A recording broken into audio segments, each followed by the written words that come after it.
Hi, it's Paige. Welcome to the tutorial Tuesday. Today we're making a teacup bird feeder. For this craft you will need a teacup. I got mine from a local thrift shop, some E6000 epoxy, some tape, and a pair of scissors to cut your tape. To start off with this craft, I'm going to go ahead and prepare some tape to go over my teacup. Here we go. Anything that will hold the teacup in place. Next, we're going to take our E6000. We're going to take our epoxy, our E6000. We're going to apply a generous amount to the bottom of the teacup, parallel from the teacup handle. Hold your teacup in place after you place the E6000 on the bottom of the cup.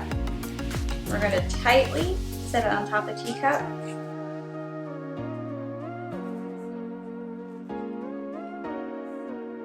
You're going to let it dry there for 2 to 3 hours. And then you'll have a teacup bird feeder.